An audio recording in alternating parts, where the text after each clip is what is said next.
Alright, nandito na naman tayo mga kaibigan. Nandiyan ka na naman. Reaction video na naman tayo. Dito sa nagtitrending ngayon, dito sa abroad.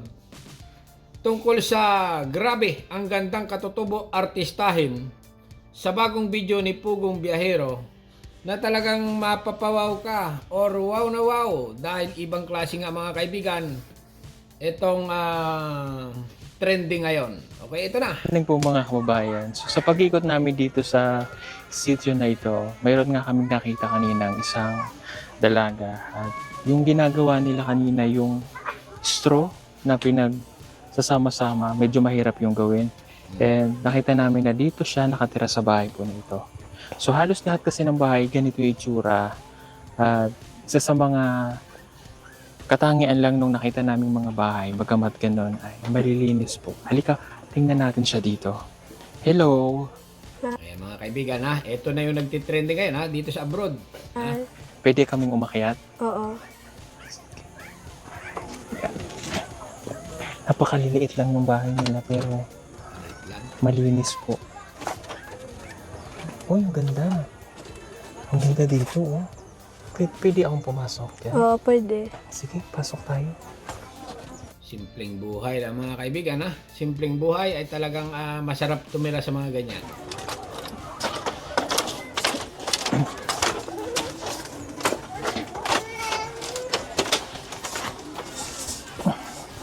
Anong pangalan mo? Mian. Ilan taong ka na? 16. Oh, bata ka pa nga. Okay. 16 years old, di ko ba yung nag-aaral? Oo. Okay, pasensya na po kayo kung may maririnig tayo na baka kasi minsan misinterpret po ng iba yung oo.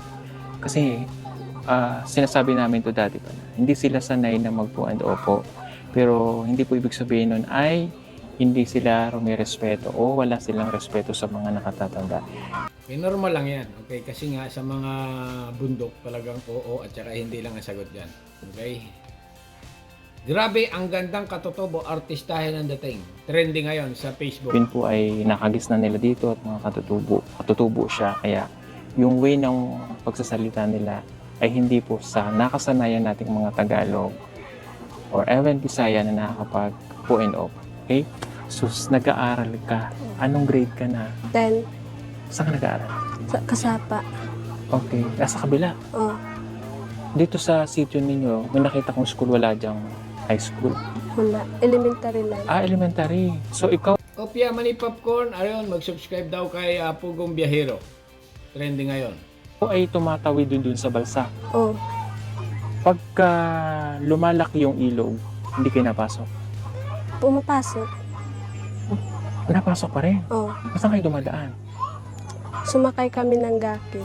Na? Gakit. Yung kawayan ng Oo. balsa. Kahit malakas yung ano? Oh. Pero may time na hindi talaga kayo papasok pag sobrang lakas. Oo. Ano yung panganday mo mayan pag dako mo?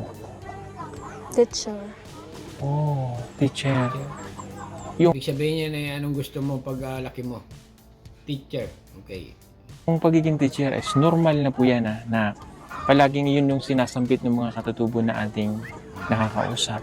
Ilan kayo magkakapatid? 4. 4. Ikaw panganay? Hindi. Dun sa itaas. Nasa itaas. Oo. Kung pang-apat ka, kamo? Tama? Pang-ilan ka? Pangalawa. Pangalawa. So yung panganay may asawa na. Oo. Ilan taon siya nag-asawa? 16. Oh, bata pa, no? Oo. Gano. Pero normal lang yan mga kaibigan sa mga katutubo natin sa mga bundok na nakatira. Mga ganyang normal lang mag-asawa ng 16 sa kanila. Okay. Sorry matanong ko lang. Ikaw ba, buti hindi ka pa nag-asawa? Kasi gusto ko pang makapagtapos ng pag-aaral. Maganda yan. Very good. Kamusta ba ang buhay mo rito? Ito. Ang mga magulang ko po ay nasa bukid. Anong ginagawa nila mama dito? Humanap ng makakain namin. Mahirap pa yung buhay nyo rito? Bakit gusto mong makatapos ka ng pag-aaral mo yan? Para hindi na po ang mga magulang ko.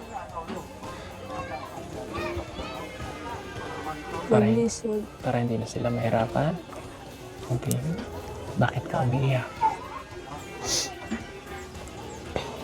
Dahil po sa aming sitwasyon ngayon, Maganda talaga siya, kahit anong tingin ko. Yan ang mga Pilipina beauty.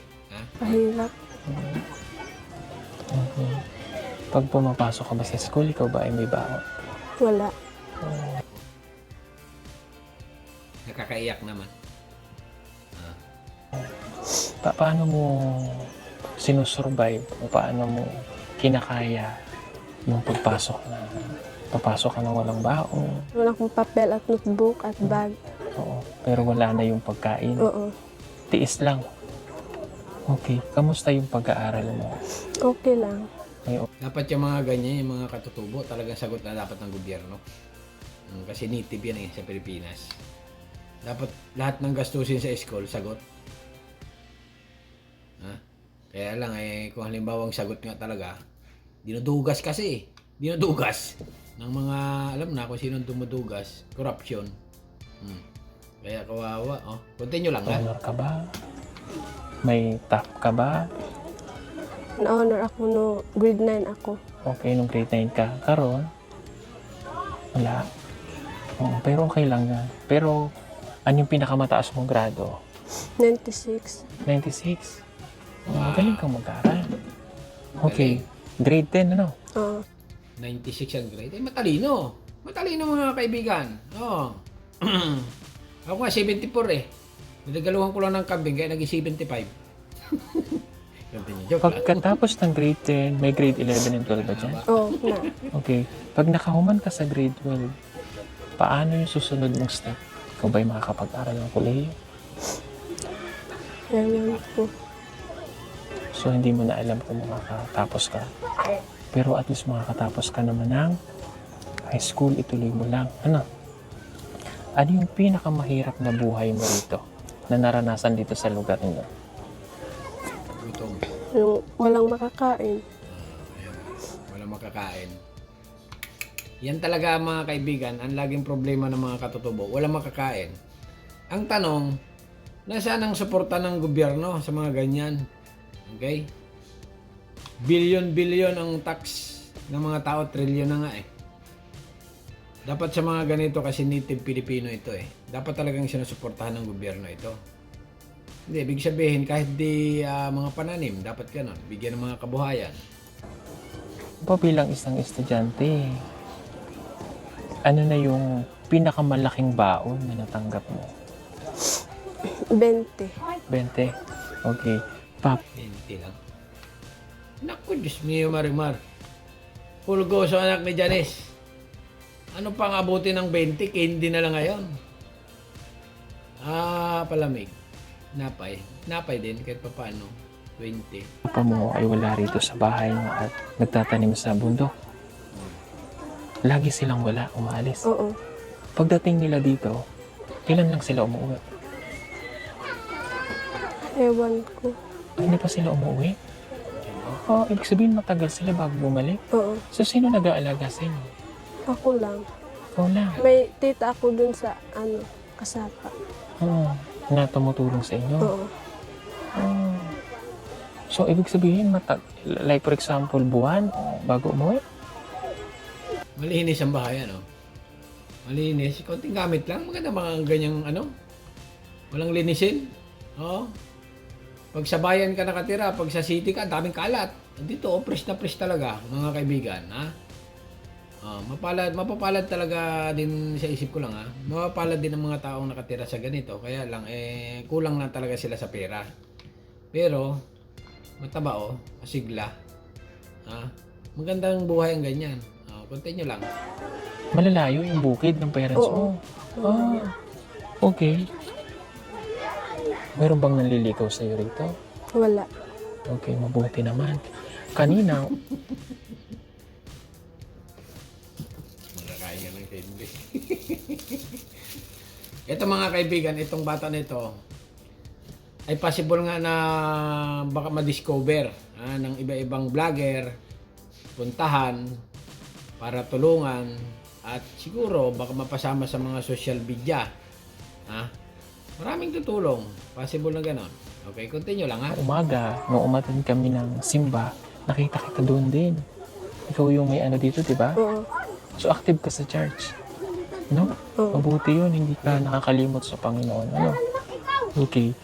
Bakit gusto mo ni Mayan na makatapos ka ng pag-aaral? Di ba nakikita natin yung mga batang katulad dito sa inyong lugar, mahirap talaga yung buhay. Bakit? Ano yung pumasok sa isip mo? Bakit kailangan ka talaga makatapos ng pag-aaral mo? Para hindi na maghihirap ang mga magulang ko. Ang buhay namin dito sa bundok ay napakahirap. Kaya nga gusto ko makapagtapos ng pag-aaral para masuportahan ko yung mga magulang ko. Para Naiiyak ako. hindi na sila maghirap. Dahil tulad ngayon, wala kami makakain dito. Kaya sisikapin kong mag-aral kahit walang baon sa eskwelahan at hindi makakakain, pumasok pa rin sa eskwelahan. Magsikap akong mag-aral para sa pamilya ko. Tutuparin ko yung pangako ko sa kanila na makapagtapos ako sa pag-aaral. Yun lang po. So, ang bahay po nila ay gawa sa mga dahon ng uway. Okay. Saan kayo dati nakatira?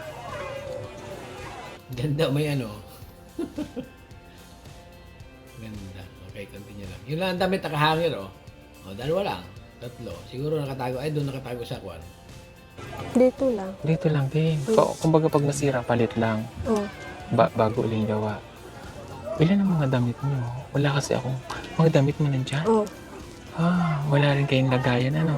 Walang aparador, walang cabinet, or ano. Normal lang yan sa ganyan lugar. So, common na po yun kapag sila'y nakatira sa isang bahay. Ganyan lang yung kanilang mga lagayan ng damit. At mabibilang kung ilan lang yung damit na susuotin nila. Pero maganda lang dito sa bahay nila ay maayos, malinis. May pagkain ba kayong? Wala. Wala. So, mamayang tanghali, anong pagkain? Mamaya, pumunta na ako sa sa teta ko, dun sa tabo. Doon ka makikikain. So, may bigas doon. Okay, dito, wala. Wala. Okay. Singko sa... Hay, buhay sa Pilipinas talaga. Bakit ganon? Trilyon-trilyon ang kapirahan. Ang mga katutubo ay hindi natin masuportahan. Yan ba yung uban? Oo. Bata mo pa. Bakit marami ka ng uban? Problema, isipin, pagkain, gutom, pera. Kaya nagkakauban ng isang tao gawa sa stress. Na-stress sila kahit sa bundok sila nakatira. Pero masarap tumira dyan. Ito kasi yung mga apo namin, kahit bata Jeans, pa nasa may jeans. uban na. Sa lahi. Ang dami. Pero bata, parang ano ba? Lahi nyo, no? Oo, lahi namin. Okay. Pero napansin ko sa'yo, napakaganda mo. No? Thank you. Ang ganda po ng Parang hugis na artista. mukha Hindi ba niya? sa artista? yung hugis ng ilong. Pinay na Pinay. At saka yung labi. Native Pilipina. Ano ba? Mo. Ang nanay mo, kamukha mo? Oo. Ang papa? Hindi. Hindi. Ang ganda, tsaka umayam nun. Parang nakakailang pag ano-ano.